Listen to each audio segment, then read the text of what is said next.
दोस्तों हाजिर एक होर वीडियो रिपोर्ट लैके चैनल रितेश लखी अनप्लग की अज दिस वीडियो रिपोर्ट विच मैं सरकार के अनफिनिश्ड एजेंडे उत्ते गलबात लैके हाजिर होया हाँ। तुसीं सोच रहे होंगे कि सरकार का कार्यकाल खत्म हो चुका है, model code of conduct Punjab दे विच लग चुका है, पूरी की पूरी कमान इस वक्त इलैक्शन कमीशन के हाथ में आ चुकी है, मुख्यमंत्री एक केयरटेकर मंत्री मुख्यमंत्री बन चुका है, तो सरकार एक केयरटेकर सरकार है जिसके हथ वस कुछ नहीं है। उसने सिर्फ ना दे उत्ते ही उस सरकार की होंद है, अदरवाइज वो सरकार कुछ भी नहीं है। वो शक्तियां तो जिहड़ियां ताकतां उस तो वापस ले लईआं जांदियां ने model code of conduct they in place आंदियां ही। सो इन्हां हालातां दे विच आपां किस अनफिनिश्ड एजेंडे की गल करांगे। मैं उस अनफिनिश्ड एजेंडे की गल करांगा जिस दी शुरुआत 9 अप्रैल 2021 तो हुई सी। उस दिन जदों कि हाई कोर्ट दे विच एक फैसला आया तो एक SIT बेदबियां दे मामले ते उस तो बाद उस दे नाल जुड़े हुए कोटकपूरा गोलीकांड के केस दे विच एक SIT नूं जदों भंग किया जाता है, उस तो बाद एक बहुत लंबा चौड़ा सियासी जिहड़ा बदलाव है उसका दौर शुरू होता है। तो कुछ महीनों के एक बहुत ही वड्डे सियासी फेरबदल की शक्ल उसने ले ली जदों कि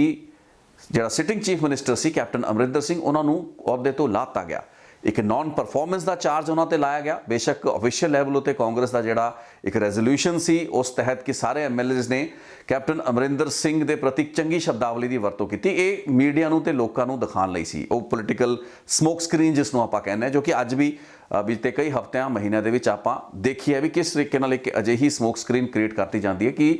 लोकां नूं धुंधलियां दिखाई देन वास्तविकतावां असलीयतां। सो इस तरीके दी कोशिशां सारी सियासी पार्टियां करदियां ने। सो बहुत घट ऐसी सियासी जमातां होंदियां ने जो कि अपने कार्यकाल या अपनी सरकार के टर्म के आखिरी कुछ महीनों के विच एडा वड्डा पोलिटिकल रिस्क जिसनों कहते हैं सियासी जोखम चुक सकते हैं। लेकिन कांग्रेस ने यह पैंतड़ा जिहड़ा सी उसनूं अपनाया तो कैप्टन अमरिंदर सिंह नूं लाण तो बाद चरणजीत चन्नी होरां नूं मुख्यमंत्री बनाता गया। नवजोत सिंह सिद्धू पहला ही कांग्रेस के प्रधान बन चुके सन। चरणजीत सिंह चन्नी ने 100 दिन तो वध तकरीबन पंजाब दे विच फुली पावर्ड मुख्यमंत्री के तौर पर काम किया तो कई उन्होंने वालों फैसले ले गए, कई नीतिगत फैसले भी ले गए, लेकिन कई अजिहे फैसले सन जो कि उन्होंने विवादित ते उन्होंने कॉन्ट्रोवर्शियल इशूज़ के उत्ते जो कि बहुत सेंसिटिव इशू सन जिन्होंने लैके ही कैप्टन अमरिंदर सिंह नूं उन्होंने अहुदे तो लाया गया सी उस दे मुतलक सन। लेकिन वो फैसले जो कि चरणजीत चन्नी सरकार ने लए, उन्होंने बतौर एक मुख्यमंत्री लए, उन्होंने भविख अज की है। उस वक्त जदों कि इलैक्शन सामने ने, पंजाब की जनता ने एक नवी सरकार की चोण करनी है। वो सरकार कांग्रेस की भी हो सकती है लेकिन किसी होर पार्टी की भी हो सकती है। उस वक्त जदों कि कांग्रेस का अपना ही प्रधान नवजोत सिंह सिद्धू अपनी सरकार के खिलाफ नाराज़ नज़र आया, 2 AG बदले गए, 3 DGP बदले गए। उस तो बाद जाके उन्होंने कुछ केसिस जिहड़े सन, ड्रग्स का एक जिहड़ा केस जिस विच कि विक्रम सिंह मजीठिया नूं नामजद किया गया, इस तरीके के कुछ FIR दर्ज करके कुछ हद तक नवजोत सिंह सिद्धू या फिर कांग्रेस पार्टी लिए कहण नूं या लोगों का सामना करने लई एक आधार बनाया गया। ये सारियां गल्लां बातां ते इस दे नाल जुड़े वो तमाम फैसले या घोषणावां ऐलान जो कि चरणजीत चन्नी होरां ने अपनी सरकार की टर्म के आखिरी कुछ दिनां हफ्तियां दे विच कीते, चैक वंडन तो लैके नौकरियां वंडन तक या फिर बिजली दी यूनिटां सस्ते करन तक, कथित तौर पर कुछ जिहड़े बिजली खरीद समझौते भी रद्द करने की गलबात की गई। एक सियासी स्मोक स्क्रीन तो घट फैसले नहीं सन जिन्हां दा मकसद ते मनोरथ एक कुड़त्तन जिहड़ी सरकार के खिलाफ बनी हुई सी या एक एंटी इनकम्बेंसी जो कि बिल्ड हो रही सी कैप्टन अमरिंदर सिंह होरां दी सरकार के खिलाफ, उसनूं कुछ हद तक न्यूट्रलाइज करना सी। इस चीज़ नूं सारे लोग मैनूं लगदा ज़्यादातर समझते हैं भी ये सब कुछ क्यों हुआ, लेकिन 3 या 4 अजिहे मुद्दे सन जो कि बहुत सेंसिटिव सन ते जिन्हां नूं लैके ये बहुत वड्डा सियासी फेरबदल किया गया। कैप्टन अमरिंदर सिंह उन्हां दी कुर्सी तो लाया गया। उन्हां दे विच नंबर 1 इशू सी बेदबी या उस दे नाल जुड़े हुए मामलों के सरकार की ढिली कार्रवाई। उस मुतलक एक चंगा AG ते एक पंजाब का एक मजबूत DGP सख्त फैसले लैके इन्हां केसिस नूं अदालतां दे विच ते फिर तफ्तीश के लैवल उत्ते एक्सपीडाइट कर सकता है, स्पीड अप कर सकता है। इस आस दे नाल एक तो बाद एक AG बदलिया गया, DGP बदले गए, लेकिन अदालतां दे विच इन्हां केसां की स्थिति अज की है इस उत्ते कोई गलबात करन नूं तैयार नहीं है। नवजोत सिंह सिद्धू पंजाब कांग्रेस के प्रधान नूं पंजाब मॉडल की गल आपां अज करते हुए सुन रहे हैं। वो एक बहुत ही चंगियां कन्नां नूं चंगियां लगण वालियां ते मन नूं चंगा महसूस कराउण वालियां गल्लां कर रहे हैं। वो पंचायती राज संस्थावां या पंचायतां नूं एम्पावर करन की गल कर रहे हैं, पंचायतां नूं अख्तियार देण की गल कर रहे हैं, ज़्यादा तो ज़्यादा जिहड़े टैक्स पंचायतां वसूल सकण, उन्हां नूं ज़्यादा तो ज़्यादा ताकतां दित्तियां जाण, ये सारियां गल्लां बातां कर रहे हैं। गवर्नेंस रिफॉर्म्स की गलबात कर रहे हैं। लेकिन वो 3 विषय जिन्होंने लैके कैप्टन अमरिंदर सिंह नूं अपने अहुदे तो लाया गया सी, उन्हां इशूज़ के उत्ते की कारगुजारी रही इन्हां बीते तकरीबन 3 या 4 महीनों के विच, इस उत्ते अज वो उन्नी क्रिटिकल गलबात करन नूं तैयार नहीं ने। ਕੈਪਟਨ ਅਮਰਿੰਦਰ ਸਿੰਘ ਜੋ ਕਿ ਆਪਣੇ ਅਹੁਦੇ ਤੋਂ ਜਦੋਂ ਉਹਨਾਂ ਨੂੰ ਲਾਇਆ ਜਾ ਰਿਹਾ ਸੀ ਉਸ ਤੋਂ ਕੁਝ ਹਫ਼ਤੇ ਪਹਿਲਾਂ ਜਾਂ ਕੁਝ ਮਹੀਨੇ ਪਹਿਲਾਂ ਤੱਕ ਜਿਹੜੀ ਕਾਂਗਰਸ ਦੀ ਹਾਈ ਕਮਾਂਡ ਦੇ ਨਾਲ ਉਹ ਗੱਲਾਂ ਕਰਦੇ ਰਹੇ, ਉਹਨਾਂ ਦੇ ਵਿੱਚ ਉਹਨਾਂ ਦਾ ਦਾਅਵਾ ਅਕਸਰ ਰਿਹਾ ਤੇ ਅੱਜ ਵੀ ਉਹ ਸਿਆਸੀ ਮੰਚਾਂ ਤੋਂ ਖੜੇ ਹੋ ਕੇ ਕਹਿੰਦੇ ਨੇ ਵੀ ਮੈਂ ਆਪਣੇ ਕਾਰਜਕਾਲ ਦੌਰਾਨ ਮੈਨੀਫੈਸਟੋ ਜਿਹੜਾ 2017 ਵਾਲਾ ਕਾਂਗਰਸ ਦਾ ਸੀ, ਯਾਨੀ ਕਿ ਉਹਨਾਂ ਦਾ ਸੀ, ਉਸ ਦੇ ਤਕਰੀਬਨ 92 ਕੁਝ % ਜਿਹੜੇ ਵਾਅਦੇ ਪੂਰੇ ਕਰਤੇ ਨੇ। ਇੱਕ ਬੜੀ ਪ੍ਰੀਸਾਈਜ਼ ਫਿਗਰ ਦਿੰਦੇ ਨੇ ਵੀ ਅਸੀਂ 92% ਤੋਂ ਵੱਧ ਜਿਹੜੇ ਵਾਅਦੇ ਪੂਰੇ ਕਰਤੇ ਸੀ। ਤੇ ਚਰਨਜੀਤ ਚੰਨੀ ਹੋਰਾਂ ਦੀ ਜਿਹੜੀ ਸਰਕਾਰ ਹੈ, ਇਹ ਜਿਹੜੀ ਮੌਜੂਦਾ ਸਰਕਾਰ ਰਹੀ ਹੈ, ਤੇ ਉਸਨੇ ਵੀ ਆਪਣੇ ਇਸ਼ਤਿਹਾਰਾਂ ਦੇ ਵਿੱਚ ਤੇ ਆਪਣੇ ਜਿਹੜੇ ਅੰਕੜੇ ਉਹਨਾਂ ਵੱਲੋਂ ਦਿਖਾਏ ਗਏ ਨੇ ਪਿਛਲੇ 5 ਸਾਲ ਦੇ ਕਾਰਜਕਾਲ ਦੇ, ਉਸ ਵਿੱਚ ਉਹਨਾਂ ਫਿਗਰਸ ਨੂੰ ਐਡ ਅਪ ਕੀਤਾ ਗਿਆ। ਕੋਈ ਬੀਤੇ 3 ਮਹੀਨੇ ਦੀ ਕਾਰਗੁਜ਼ਾਰੀ ਨਹੀਂ ਬਲਕਿ ਕਿਊਮੂਲੇਟਿਵ 5 ਸਾਲ ਜੋ ਕੁਝ ਵੀ ਹੋਇਆ ਉਹ ਸਾਰੇ ਦੇ ਸਾਰੇ ਅੰਕੜਿਆਂ ਨੂੰ ਵੀ ਆਪਣੀ ਪ੍ਰੋਜੈਕਸ਼ਨ ਲਈ ਕਾਂਗਰਸ ਵੱਲੋਂ ਵਰਤਿਆ ਜਾ ਰਿਹਾ ਤੇ ਵਰਤਿਆ ਜਾਣਾ ਚਾਹੀਦਾ, ਉਹਦੇ ਵਿੱਚ ਕੋਈ ਦੁਵਿਧਾ ਨਹੀਂ ਹੈ। ਲੇਕਿਨ ਜਿਹੜੀ ਗੱਲਾਂ ਬਾਤਾਂ ਨੂੰ ਲੈ ਕੇ ਕੈਪਟਨ ਅਹੁਦੇ ਤੋਂ ਲਾਏ ਜਾਂਦੇ ਨੇ, ਅੱਜ ਉਹਨਾਂ ਕੇਸਿਸ ਦੀ ਪੋਜੀਸ਼ਨ ਕੀ ਹੈ ਤੇ ਅੱਜ ਉਹਨਾਂ ਕੇਸਿਸ ਦੇ ਵਿੱਚ ਕਿੰਨੀ ਕਾਰਵਾਈ ਹੋਈ ਹੈ, ਇਸ ਨੂੰ ਥੋੜਾ ਜਿਹਾ ਸਮਝਣ ਦੀ ਅੱਜ ਲੋੜ ਹੈ। ਇਸ ਤੋਂ ਵੀ ਜ਼ਿਆਦਾ ਜ਼ਰੂਰੀ ਇਸ ਚੀਜ਼ ਉੱਤੇ ਚਿੰਤਾ ਕਰਨ ਦੀ ਹੈ ਕਿ ਇਹਨਾਂ ਕੇਸਾਂ ਦਾ ਮਾਮਲਿਆਂ ਦਾ ਭਵਿੱਖ ਕੀ ਹੈ, ਕਿਉਂਕਿ ਕਾਂਗਰਸ ਦੀ ਜੇ ਸਰਕਾਰ ਮਾਰਚ 2022 ਦੇ ਵਿੱਚ ਨਹੀਂ ਬਣਦੀ, ਉਸ ਹਾਲਾਤ ਦੇ ਵਿੱਚ ਕਿਹੜੀ ਸਰਕਾਰ ਬਣੇਗੀ ਤੇ ਉਸ ਬਣਨ ਵਾਲੀ ਸਰਕਾਰ ਦਾ ਇਹਨਾਂ ਕੇਸਾਂ, ਇਹਨਾਂ ਮੁਕੱਦਮਿਆਂ, ਇਹਨਾਂ ਮੁਕੱਦਮੇਬਾਜ਼ੀਆਂ ਨੂੰ ਲੈ ਕੇ ਕੀ ਰਵੱਈਆ ਰਹੇਗਾ। ਸੋ ਮੁੜਦੇ 3 ਜਾਂ 4 ਵੱਡੇ ਕੇਸਿਸ ਨੇ ਜਿਨ੍ਹਾਂ ਦੀ ਰੋਸ਼ਨੀ ਦੇ ਵਿੱਚ ਮੈਂ ਇਹ ਸਾਰੀ ਗੱਲਬਾਤ ਨੂੰ ਡਿਸਕਸ ਇਸ ਵਾਸਤੇ ਕਰਾਂਗਾ ਕਿਉਂਕਿ ਇਹੀ ਤਾਂ ਕਾਰਨ ਬਣੇ ਕੈਪਟਨ ਅਮਰਿੰਦਰ ਸਿੰਘ ਨੂੰ ਅਹੁਦੇ ਤੋਂ ਹਟਾਉਣ ਦਾ। ਸਭ ਤੋਂ ਪਹਿਲਾ ਕੇਸ ਸੀ ਬੇਦਮੀਆਂ ਨਾਲ ਜੁੜੀ ਹੋਈ ਜਾਂਚ ਤੇ ਉਸ ਦੇ ਨਾਲ ਕੋਟਕਪੂਰਾ ਫਾਇਰਿੰਗ ਦਾ ਉਹ ਮਾਮਲਾ। ਇਹ 2 ਮਾਮਲੇ ਸਨ ਜਿਨ੍ਹਾਂ ਨੂੰ ਲੈ ਕੇ ਇਹ ਇਲਜ਼ਾਮ ਲੱਗ ਰਹੇ ਸੀ ਕੈਪਟਨ ਅਮਰਿੰਦਰ ਸਿੰਘ ਤੇ ਵੀ ਉਹਨਾਂ ਦੇ ਐਡਵੋਕੇਟ ਜਨਰਲ ਤੇ ਉਹਨਾਂ ਦੀ ਸਰਕਾਰ ਦੀ ਕਾਰਗੁਜ਼ਾਰੀ ਕਾਫੀ ਢਿੱਲੀ ਹੈ ਤੇ ਇਹ ਫੈਕਟ ਵੀ ਸੀ। ਲੇਕਿਨ ਉਸ ਤੋਂ ਬਾਅਦ ਹੋਇਆ ਕਿ ਪੰਜਾਬ ਦੇ ਵਿੱਚ ਐਡਵੋਕੇਟ ਜਨਰਲ ਲਾਇਆ ਗਿਆ, ਉਸੇ ਐਡਵੋਕੇਟ ਜਨਰਲ ਨੂੰ ਲਾਤਾ ਗਿਆ ਜੋ ਕਿ ਇਹਨਾਂ तमाम ਮਾਮਲਿਆਂ ਦੇ ਵਿੱਚ ਇੱਕ ਐਕਿਊਜ਼ ਦੇ ਵਕੀਲ ਰਹਿ ਚੁੱਕੇ ਸਨ। APS ਦਿਓਲ ਨੂੰ ਕੁਝ ਸਮਾਂ ਬਾਅਦ ਵਿਰੋਧ ਦੇ ਚੱਲਦਿਆਂ ਨਵਜੋਤ ਸਿੰਘ ਸਿੱਧੂ ਤੇ ਪੂਰੇ ਹੋ ਹੱਲਾ ਜਿਹੜਾ ਮੀਡੀਆ ਵਿੱਚ ਮਚਿਆ, ਉਸ ਤੋਂ ਬਾਅਦ ਆਪਣਾ ਅਹੁਦਾ ਛੱਡਣਾ ਪਿਆ ਤੇ ਨਵੇਂ ਐਡਵੋਕੇਟ ਜਨਰਲ DS ਪਟਵਾਲੀਆ ਨੂੰ ਲਾਇਆ ਗਿਆ ਤੇ ਉਸ ਤੋਂ ਬਾਅਦ ਕੋਟਕਪੂਰੇ ਗੋਲੀकांड ਦੀ ਜਾਂਚ ਕਰ ਰਹੀ ਸਿੱਟ ਨੂੰ ਬਰਖਾਸਤ ਕਰਨ ਦੇ ਹਾਈ ਕੋਰਟ ਦੇ ਫੈਸਲੇ ਨੂੰ ਚੁਣੌਤੀ ਸੁਪਰੀਮ ਕੋਰਟ ਵਿੱਚ ਦੇਣ ਤੋਂ ਬਾਅਦ ਵੀ ਕਈ ਮਹੀਨੇ ਬੀਤ ਜਾਣ ਤੋਂ ਬਾਅਦ ਇਸ ਕੇਸ ਦੇ ਵਿੱਚ ਕੋਈ ਕਾਰਵਾਈ ਅੱਗੇ ਨਹੀਂ ਵਧ ਪਾਈ। ਬੇਅਦਬੀ ਦੇ ਮਾਮਲਿਆਂ ਦੇ ਵਿੱਚ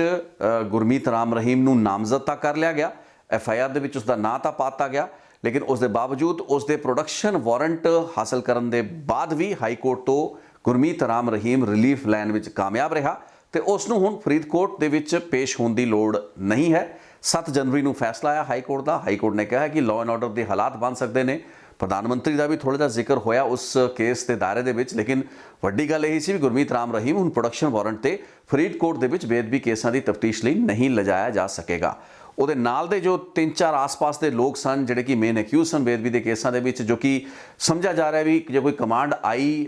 ਮਹਿੰਦਰਪਾਲ ਬਿੱਟੂ ਵਗੈਰਾ ਵਰਗੇ ਨਿਚਲੇ ਲੈਵਲ ਦੇ ਫੰਕਸ਼ਨਰੀਜ਼ ਨੂੰ ਤਾਂ ਉਹਨਾਂ ਵੱਲੋਂ ਆਈ, ਉਹ ਲੋਕ ਅੱਜ ਵੀ ਭਗੌੜੇ ਦੇ ਭਗੌੜੇ ਚੱਲ ਰਹੇ ਨੇ, ਉਹਨਾਂ ਦੀ ਕੋਈ ਗ੍ਰਿਫਤਾਰੀ ਸੰਭਵ ਨਹੀਂ ਹੋ ਪਾਈ। ਸੋ ਇਹ ਦੋਹੇ ਕੇਸਾਂ ਬੇਅਦਬੀਆਂ ਦੇ ਨਾਲ ਜੁੜੇ ਹੋਏ ਅਲੱਗ-ਅਲੱਗ FIRਾਂ ਤੇ ਕੋਟਕਪੂਰਾ ਗੋਲੀकांड, ਇਹ ਦੋਹਾਂ ਕੇਸਾਂ ਦੇ ਵਿੱਚ ਕੋਈ ਵੀ ਬ੍ਰੇਕ ਥਰੂ ਸਰਕਾਰ ਵੱਲੋਂ 2 ਐਡਵੋਕੇਟ ਜਨਰਲ ਬਦਲਣ ਦੇ ਬਾਵਜੂਦ ਵੀ ਹਾਸਲ ਨਹੀਂ ਕੀਤੀ ਜਾ ਸਕੀ। ਨਾ ਤਾਂ ਸੁਪਰੀਮ ਕੋਰਟ ਵੱਲੋਂ ਕੋਈ ਬ੍ਰੇਕ ਥਰੂ ਮਿਲ ਪਾਈ ਤੇ ਨਾ ਹੀ ਹੇਠਲੇ ਪੱਧਰ ਉੱਤੇ ਕੋਈ ਗੱਲਬਾਤ ਬਣ ਪਾਈ। ਈਵਨ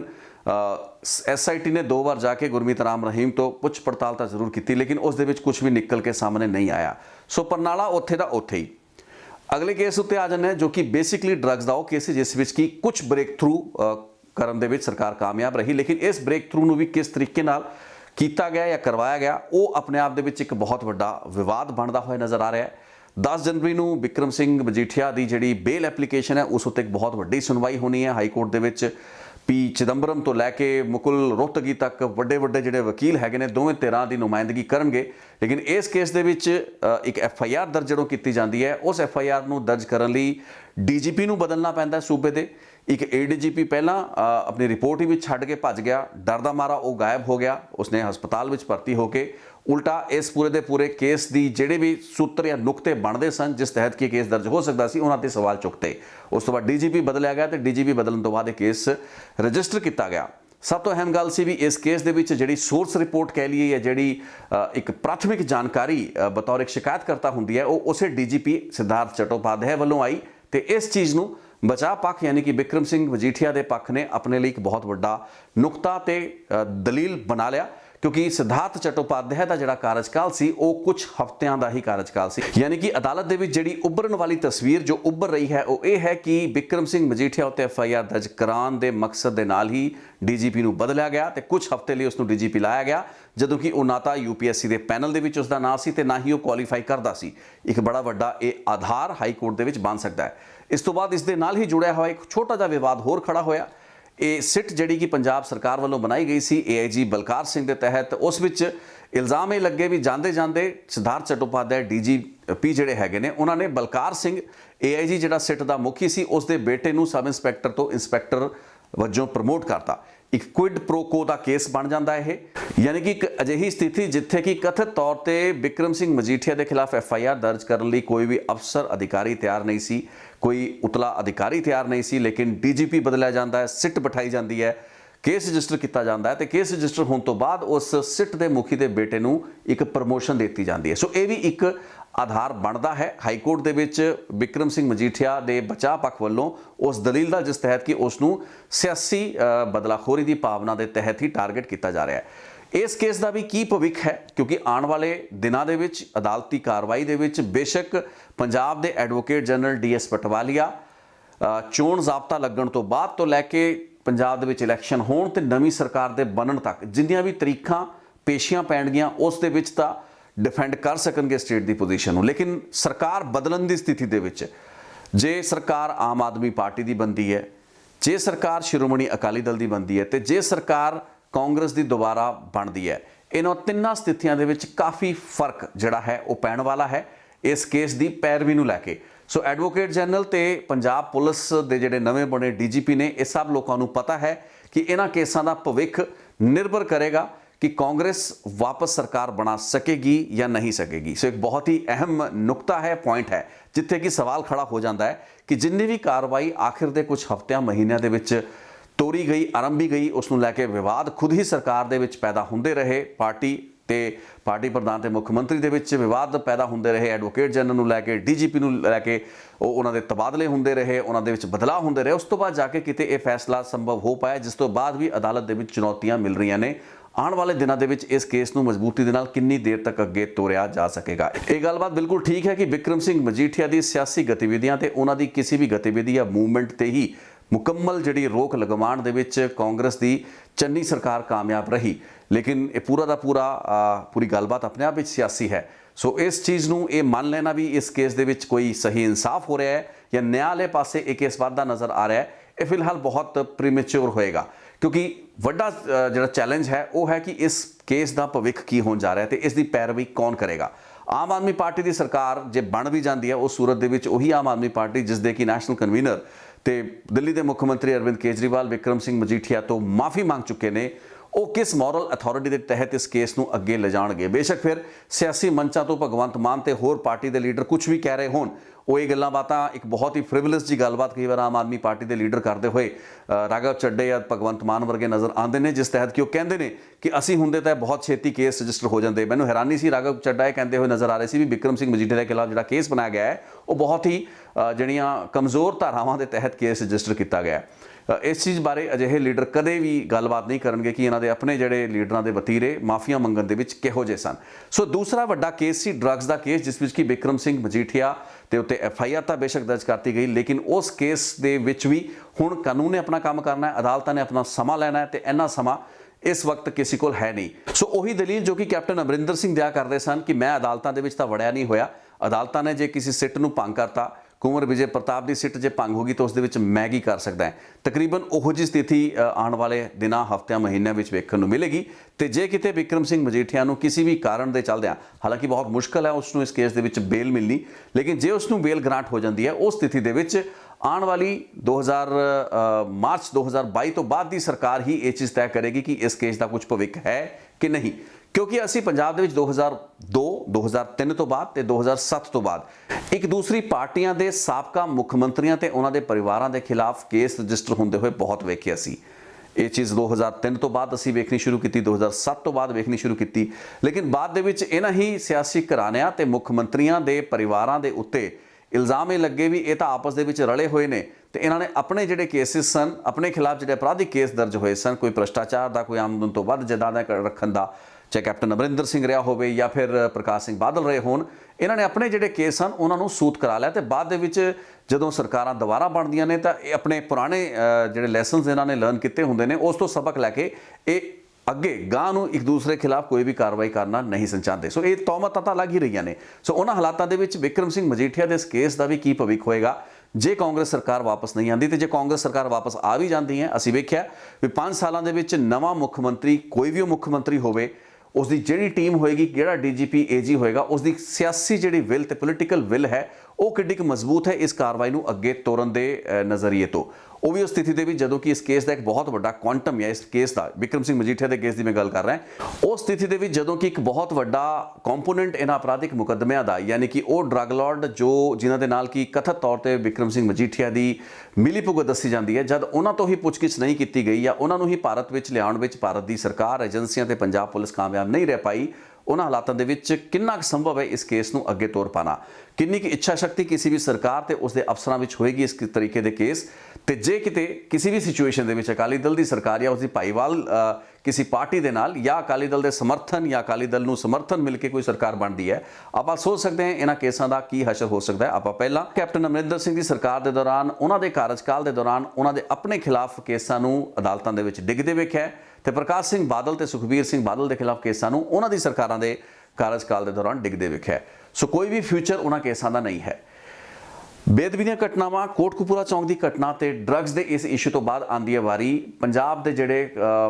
ਪਾਵਰ ਪਰਚੇਸ ਐਗਰੀਮੈਂਟ ਸਨ, ਖਰੀਦ ਸਮਝੌਤੇ, ਬਿਜਲੀ ਖਰੀਦ ਸਮਝੌਤੇ, ਕਿਉਂਕਿ ਇੱਕ ਇੰਪੋਰਟੈਂਟ ਗੱਲਬਾਤ ਕਹੀ ਗਈ ਸੀ ਵੀ ਬਿਜਲੀ ਖਰੀਦ ਸਮਝੌਤਿਆਂ ਨੂੰ ਰੱਦ ਕਰ ਦਿਓ। ਇਹ ਬਿਜਲੀ ਖਰੀਦ ਸਮਝੌਤਿਆਂ ਨੂੰ ਕੈਪਟਨ ਅਮਰਿੰਦਰ ਸਿੰਘ ਰੱਦ ਨਹੀਂ ਕਰਵਾ ਪਾ ਰਹੇ ਨੇ। ਆਂਦੇ ਹੀ ਇੱਕ ਦੋ ਅਜਿਹੇ ਬਿਜਲੀ ਖਰੀਦ ਸਮਝੌਤੇ ਸਨ ਜਿਨ੍ਹਾਂ ਨੂੰ ਕਿ ਚੰਨੀ ਸਰਕਾਰ ਵੱਲੋਂ ਰੱਦ ਕੀਤਾ ਗਿਆ। ਲੇਕਿਨ ਇਹ ਦਰਸ਼ਕਾਂ ਦੀ ਜਾਣਕਾਰੀ ਤੇ ਕਾਫੀ ਹੱਦ ਤੱਕ ਲੋਕ ਇਹ ਜਾਣਦੇ ਵੀ ਹੋਣਗੇ ਕਿ ਉਹ ਵਾਲੇ ਬਿਜਲੀ ਖਰੀਦ ਸਮਝੌਤੇ ਜਿਨ੍ਹਾਂ ਤਹਿਤ ਕਿ ਪੰਜਾਬ ਦੇ ਵਿੱਚ ਮਹਿੰਗੀ ਦਰਾਂ ਉੱਤੇ ਬਿਜਲੀ ਮਿਲਦੀ ਪਈ ਹੈ, ਉਹਨਾਂ ਨੂੰ ਅਜੇ ਵੀ ਰੱਦ ਨਹੀਂ ਕੀਤਾ ਜਾ ਸਕਿਆ। ਜਿਹੜੇ ਵੀ ਪਾਵਰ ਪਰਚੇਜ਼ ਐਗਰੀਮੈਂਟਾਂ ਨੂੰ ਰੱਦ ਕੀਤਾ, ਇਸ਼ਤਿਹਾਰ ਵੀ ਚੰਨੀ ਸਰਕਾਰ ਨੇ ਲਗਵਾਏ, ਫੈਸਲੇ ਤੇ ਪ੍ਰੈਸ ਨੋਟ ਵੀ ਉਹਨਾਂ ਸੰਬੰਧੀ ਜਾਰੀ ਕੀਤੇ ਗਏ, ਲੇਕਿਨ ਉਹ ਪਾਵਰ ਪਰਚੇਜ਼ ਐਗਰੀਮੈਂਟਾਂ ਦੀ ਜਿਹੜੀ ਚੁਣੌਤੀ ਸੀ ਉਹ ਬਾਅਦ ਦੇ ਵਿੱਚ ਜਾ ਕੇ ਲੋਕਲ ਟ੍ਰਿਬਿਊਨਲਸ ਵੱਲੋਂ ਹੀ ਸਟੇ ਕਰਤੀ ਗਈ, ਯਾਨੀ ਕਿ ਉਹਨਾਂ ਉੱਤੇ ਰੋਕ ਲਗਾਤੀ ਗਈ। ਸੋ ਐਸੈਂਸ਼ੀਅਲੀ ਤੇ ਇਨ ਸਪਿਰਿਟ ਕੋਈ ਵੀ ਪਾਵਰ ਪਰਚੇਜ਼ ਐਗਰੀਮੈਂਟ ਜਿਹੜਾ ਕਿ ਕੈਪਟਨ ਅਮਰਿੰਦਰ ਸਿੰਘ ਦੀ ਸਰਕਾਰ ਜਾਂ ਫਿਰ ਉਸ ਤੋਂ ਪਹਿਲਾਂ ਦੀਆਂ ਬਾਦਲਾਂ ਦੀਆਂ ਸਰਕਾਰਾਂ ਦੇ ਸਮੇਂ ਹੋਏ ਸਨ, ਉਹ ਅੱਜ ਦੀ ਤਾਰੀਖ ਦੇ ਵਿੱਚ ਉਹਨਾਂ ਤੇ ਕੋਈ ਰੋਕ ਨਹੀਂ ਹੈ, ਉਹਨਾਂ ਤੇ ਕੋਈ ਸਟੇ ਨਹੀਂ ਹੈ। ਇੱਕ ਫੈਕਚੁਅਲ ਪੋਜੀਸ਼ਨ ਹੈ। ਇਸ ਤਰੀਕੇ ਦਾ ਪ੍ਰਚਾਰ ਕਿ ਪਾਵਰ ਪਰਚੇਜ਼ ਐਗਰੀਮੈਂਟ ਰੱਦ ਕਰਤੇ ਗਏ ਸੀ, ਉਹ ਬਿਲਕੁਲ ਗਲਤ ਹੈ, ਕਿਉਂਕਿ ਟ੍ਰਿਬਿਊਨਲਸ ਵੱਲੋਂ ਉਸ ਉੱਤੇ ਰੋਕ ਲਗਾਤੀ ਗਈ ਸੀ ਤੇ ਜ਼ਿਆਦਾਤਰ ਅਜਿਹੇ ਪਾਵਰ ਪਰਚੇਜ਼ ਐਗਰੀਮੈਂਟ ਸਨ ਜਿਨ੍ਹਾਂ ਨੂੰ ਟੱਚ ਹੀ ਨਹੀਂ ਕੀਤਾ ਗਿਆ ਸੀ। ਇਹਨਾਂ ਹਾਲਾਤਾਂ ਦੇ ਵਿੱਚ ਜਿਹੜੀ ਬਿਜਲੀ ਦੀਆਂ ਦਰਾਂ ਦੇ ਵਿੱਚ ਕਟੌਤੀ ਕੀਤੀ ਗਈ ਤੇ ਜਿਹੜਾ ਭਾਰ ਖਜ਼ਾਨੇ ਉੱਤੇ ਪੈਂਦਾ ਹੈ, ਬੇਸ਼ੱਕ ਆਮ ਲੋਕਾਂ ਨੂੰ ਕੁਝ ਮਹੀਨੇ ਲਈ ਬਿਜਲੀ ਦੀਆਂ ਸਸਤੀਆਂ ਦਰਾਂ ਨਾਲ ਕੁਝ ਰਿਲੀਫ ਜ਼ਰੂਰ ਮਿਲਿਆ ਹੈ, ਲੇਕਿਨ ਅਗਲੀ ਸਰਕਾਰ ਬਣਨ ਦੀ ਸੂਰਤ ਦੇ ਵਿੱਚ ਕਿੱਡਾ ਵੱਡਾ ਇੱਕ ਫਾਈਨੈਂਸ਼ੀਅਲ ਲੋਡ ਜਿਹੜਾ ਹੈ ਉਹ ਆਉਣ ਵਾਲੀ ਸਰਕਾਰ ਤੇ ਹੋਏਗਾ। ਤੇ ਉਹ ਸਰਕਾਰ ਜਦੋਂ ਜਾਏਗੀ ਤਾਂ ਉਹ ਪੁਰਾਣੀ ਸਰਕਾਰ ਵੱਲੋਂ ਲਏ ਗਏ ਇਸ ਇਲੌਜੀਕਲ ਫੈਸਲੇ ਨੂੰ ਕਿਵੇਂ ਵੇਖੇਗੀ, ਇਹ ਸਮਝਣ ਵਾਲੀ ਗੱਲ ਹੈ। ਸੋ ਮਹਿੰਗੀਆਂ ਦਰਾਂ ਉੱਤੇ ਪੰਜਾਬ ਦੇ ਲੋਕਾਂ ਨੂੰ ਮਿਲ ਰਹੀ ਬਿਜਲੀ ਨੂੰ ਜਿਹੜੀ ਸਮਝੌਤੇ ਗਵਰਨ ਕਰਦੇ ਨੇ, ਰਨ ਕਰਦੇ ਨੇ, ਉਹਨਾਂ ਨੂੰ ਰੱਦ ਕਰਵਾਉਣਾ ਐਡਾ ਸੌਖਾ ਨਹੀਂ ਸੀ। ਇਸ ਚੀਜ਼ ਦੀ ਸਮਝ ਹੁਣ ਚੰਨੀ ਸਰਕਾਰ ਤੇ ਨਵਜੋਤ ਸਿੰਘ ਸਿੱਧੂ ਨੂੰ ਆ ਚੁੱਕੀ ਹੋਏਗੀ ਤੇ ਜੇ ਨਹੀਂ ਆਈ ਤਾਂ ਫਿਰ ਹੈਰਾਨੀ ਦੀ ਹੀ ਗੱਲ ਹੈ। ਲੇਕਿਨ ਇਹ ਆਪਾਂ ਸਭ ਜਾਣਦੇ ਹਾਂ ਕਿ ਇਹ ਸਮਝੌਤੇ ਰੱਦ ਨਹੀਂ ਹੋ ਪਾਏ ਤੇ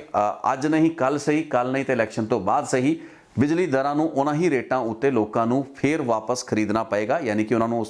ਉਹਨਾਂ ਹੀ ਦਰਾਂ ਉੱਤੇ ਬਿਜਲੀ ਦੀ ਕੀਮਤ ਅਦਾ ਕਰਨੀ ਪਏਗੀ।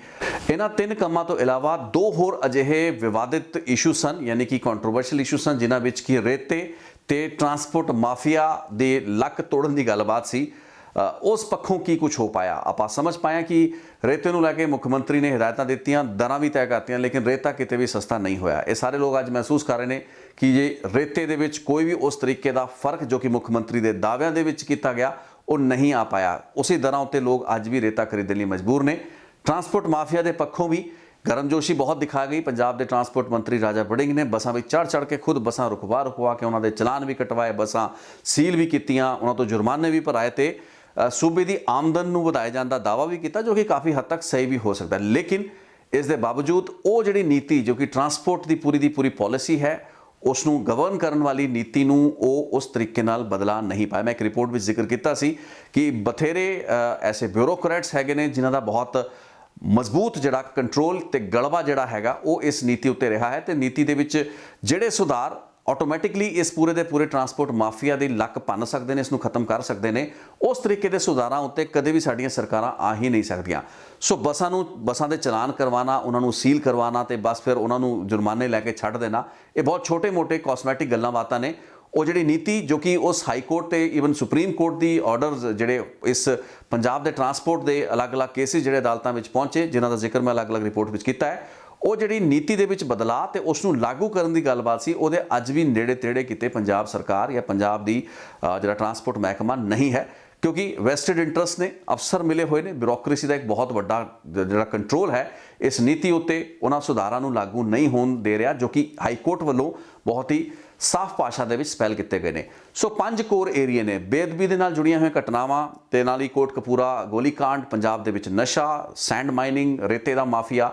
ਤੇ ਟਰਾਂਸਪੋਰਟ ਮਾਫੀਆ, ਇਹ 5 ਪੁਆਇੰਟਸ ਦੇ ਉੱਤੇ ਸਰਕਾਰ ਦੀ ਕਾਰਗੁਜ਼ਾਰੀ ਬਹੁਤ ਹੀ ਲਿਮਿਟਿਡ ਹੈ। ਹੁਣ ਬੇਸ਼ੱਕ ਚਰਨਜੀਤ ਚੰਨੀ ਇਹ ਕਹਿ ਸਕਦੇ ਨੇ ਕਿ ਉਹਨਾਂ ਦੀ ਸਰਕਾਰ ਨੂੰ ਬਹੁਤ ਘੱਟ ਸਮਾਂ ਮਿਲਿਆ ਸੀ, ਲੇਕਿਨ ਜੇ ਉਹਨਾਂ ਦੇ ਪ੍ਰਧਾਨ ਨਵਜੋਤ ਸਿੰਘ ਸਿੱਧੂ ਹੀ ਉਹਨਾਂ ਦੀ ਹਾਂ ਦੇ ਵਿੱਚ ਹਾਂ ਮਿਲਾ ਦੇਣ ਤੇ ਹਾਮੀ ਭਰ ਦੇਣ ਤਾਂ ਵੀ ਸ਼ਾਇਦ ਆਪਾਂ ਇਸ ਗੱਲ ਨੂੰ ਮੰਨ ਲਈਏ। ਲੇਕਿਨ ਨਵਜੋਤ ਸਿੰਘ ਸਿੱਧੂ ਅੱਜ ਉਸ ਗੱਲ ਤੇ ਨਹੀਂ ਆ ਰਹੇ ਨੇ, ਆਪਣੇ ਮੁੱਖ ਮੰਤਰੀ ਦੇ ਨਾਲ ਅੱਜ ਉਹ ਖੜੇ ਨਹੀਂ ਨਜ਼ਰ ਆ ਰਹੇ ਨੇ। ਅੱਜ ਵੀ ਨਵਜੋਤ ਸਿੰਘ ਸਿੱਧੂ ਦੇ ਵਿੱਚ ਇੱਕ ਬਹੁਤ ਵੱਡੀ ਡਿਸਸੈਟਿਸਫੈਕਸ਼ਨ ਹੈ। ਪੰਜਾਬ ਦੇ ਵਿੱਚੋਂ ਇੱਕ ਪੰਜਾਬ ਮਾਡਲ ਦੀ ਗੱਲ ਕਰ ਰਹੇ ਨੇ। ਅੱਜ ਮੈਂ ਉਹਨਾਂ ਦਾ ਇੱਕ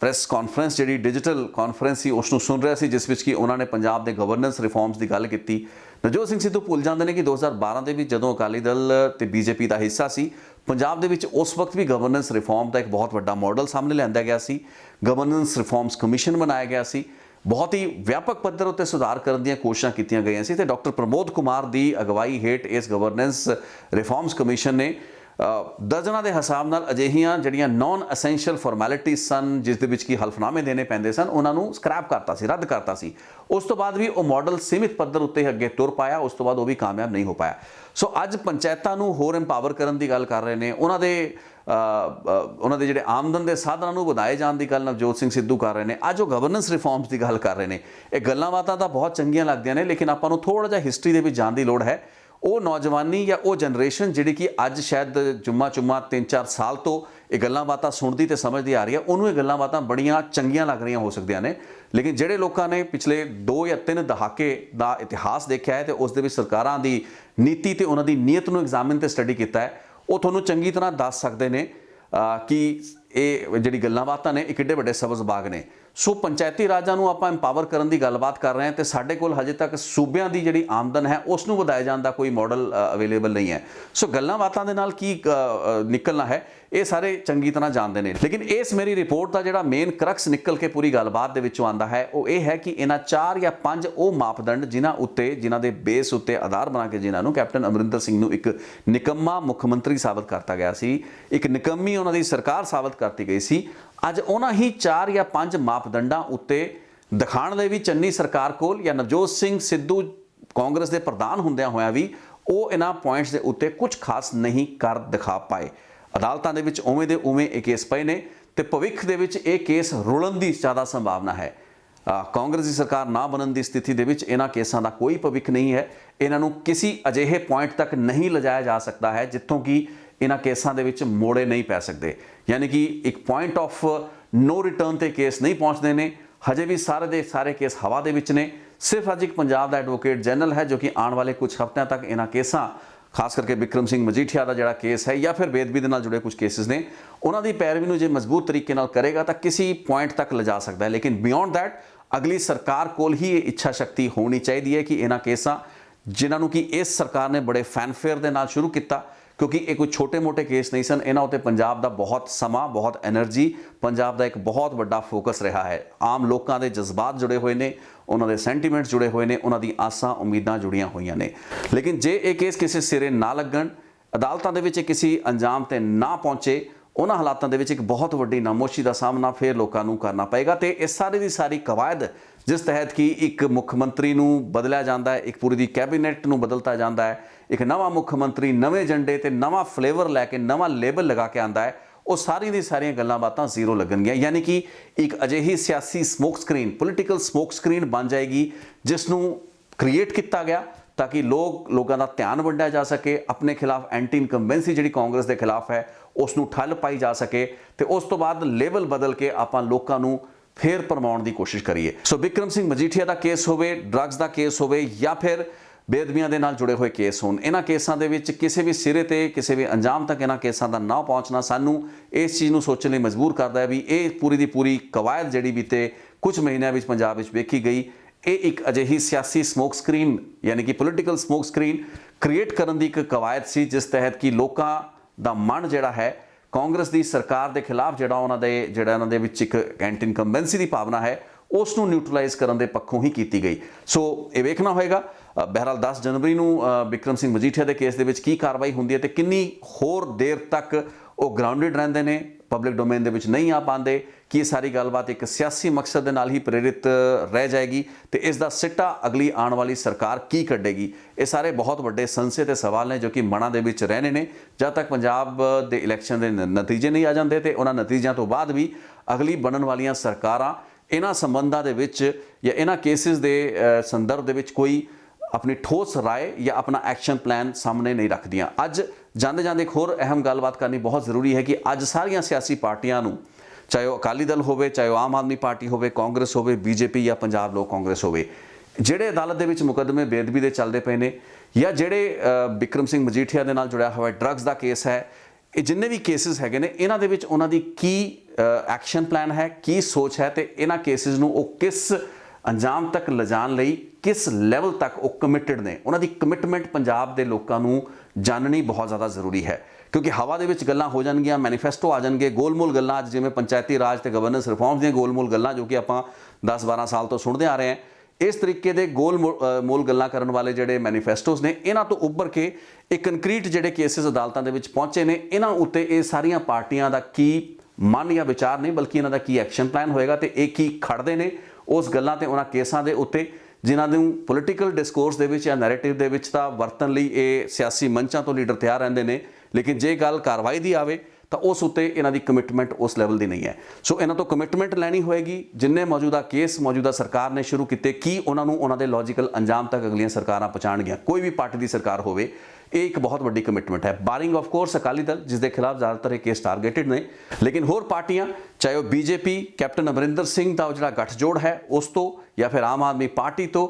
ਜਾਂ ਫਿਰ ਕਾਂਗਰਸ ਦੀ ਹੀ ਮੌਜੂਦਾ ਸਰਕਾਰ, ਉਹਨਾਂ ਨੂੰ ਜਿਹੜਾ ਵੀ ਚੀਫ ਮਿਨਿਸਟਰ ਅਗਲਾ ਪੰਜਾਬ ਦਾ ਬਣਦਾ ਹੈ, ਜਿਹਦੀ ਵੀ ਸਰਕਾਰ ਬਣਦੀ ਹੈ, ਇਹਨਾਂ ਇਸ਼ੂਜ਼ ਦੇ ਪ੍ਰਤੀ ਆਪਣੀ ਕਮਿਟਮੈਂਟ ਪੰਜਾਬ ਦੇ ਲੋਕਾਂ ਨੂੰ ਦੇਣ ਦੀ ਲੋੜ ਹੈ ਤਾਂ ਹੀ ਕਿਤੇ ਮੰਨਿਆ ਜਾ ਸਕੇਗਾ ਕਿ ਪਿਛਲੇ 6 ਜਾਂ 7 ਮਹੀਨੇ ਦੇ ਵਿੱਚ ਵਾਕਈ ਕੋਈ ਕੰਮ ਹੋਇਆ। ਅਦਰਵਾਈਜ਼ ਅਸੀਂ ਇਹੀ ਸਮਝਾਂਗੇ ਕਿ ਸਿਆਸੀ ਤੌਰ ਤੇ ਇੱਕ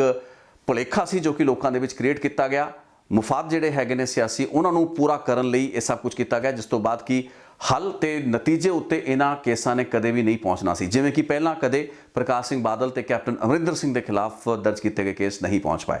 ਸੋ ਬਹਰਹਾਲ ਅੱਜ ਦੀ ਇਸ ਗੱਲਬਾਤ ਨੂੰ ਇੱਥੇ ਰੋਕਦਾ ਹਾਂ। ਅਨਫਿਨਿਸ਼ਡ ਏਜੰਡਾ, ਅਨਫਿਨਿਸ਼ਡ ਇਹ ਕੇਸ ਤੇ ਅਨਫਿਨਿਸ਼ਡ ਮੁਕੱਦਮੇ, ਇਹਨਾਂ ਉੱਤੇ ਅੱਜ ਦੀ ਰਿਪੋਰਟ ਇੱਥੇ ਤੱਕ ਹੀ ਸੀ। ਵੇਖਾਂਗੇ ਕਿ ਵਾਕਈ ਇਹ ਇੱਕ ਸਹੀ ਨੀਅਤ ਦੇ ਨਾਲ ਲਏ ਗਏ ਫੈਸਲੇ ਸਨ ਜਾਂ ਫਿਰ ਉਹੀ ਸਿਆਸੀ ਭੁਲੇਖਾ ਜੋ ਕਿ ਲੋਕਾਂ ਦੇ ਵਿੱਚ ਹਮੇਸ਼ਾ ਸਾਡੇ ਸਿਆਸਤਦਾਨ ਪਾਉਂਦੇ ਨੇ। ਇੱਕ ਉਸੇ ਲੜੀ ਦੇ ਵਿੱਚ ਇੱਕ ਹੋਰ ਭੁਲੇਖਾ ਸੀ ਜੋ ਕਿ ਆਖਿਰ ਦੇ ਕੁਝ ਮਹੀਨਿਆਂ ਦੇ ਵਿੱਚ ਕਾਂਗਰਸ ਵੱਲੋਂ ਕ੍ਰੀਏਟ ਕਰਤਾ ਗਿਆ। ਸੋ ਵੇਖਦੇ ਹਾਂ ਕੀ ਗੱਲਬਾਤ ਹੁੰਦੀ ਹੈ। ਬਹਰਹਾਲ ਸਭ ਦੀ ਨਜ਼ਰਾਂ 10 ਜਨਵਰੀ ਦੇ ਉਸ ਫੈਸਲੇ ਤੇ ਹੋਣਗੀਆਂ ਜਾਂ ਉਸ ਕਾਰਵਾਈ ਤੇ ਜਿਸ ਤਹਿਤ ਕਿ ਵੇਖਣਾ ਹੋਏਗਾ ਕਿ ਪਹਿਲਾ ਪੜਾ ਬਿਕਰਮ ਸਿੰਘ ਮਜੀਠੀਆ ਨੂੰ ਕੀ ਕੋਈ ਰਾਹਤ ਅਦਾਲਤ ਦੇ ਵਿੱਚੋਂ ਤਾਂ ਨਹੀਂ ਮਿਲ ਜਾਂਦੀ। ਉਸ ਹਾਲਾਤ ਦੇ ਵਿੱਚ ਜੇ ਰਾਹਤ ਮਿਲ ਜਾਂਦੀ ਹੈ ਇੱਕ ਬੜਾ ਵੱਡਾ ਸੈਟਬੈਕ ਆਲਰੇਡੀ ਇਸ ਪੂਰੀ ਦੀ ਪੂਰੀ ਕਵਾਇਦ ਨੂੰ ਲੱਗੇਗਾ। ਸੋ ਦੇਖਾਂਗੇ ਉਸ ਉੱਤੇ ਜਦੋਂ ਅਦਾਲਤ ਦੇ ਵਿੱਚ ਪੂਰੀ ਕਾਰਵਾਈ ਮੁਕੰਮਲ ਹੋਏਗੀ। ਲੋੜੀਂਦੀ ਰਿਪੋਰਟ ਲੈ ਕੇ ਤੁਹਾਡੇ ਸਾਹਮਣੇ ਸਮੇਂ ਸਿਰ ਆਵਾਂਗਾ। ਬਹੁਤ ਬਹੁਤ ਧੰਨਵਾਦ ਇਸ ਰਿਪੋਰਟ ਨੂੰ ਵੇਖਣ ਲਈ।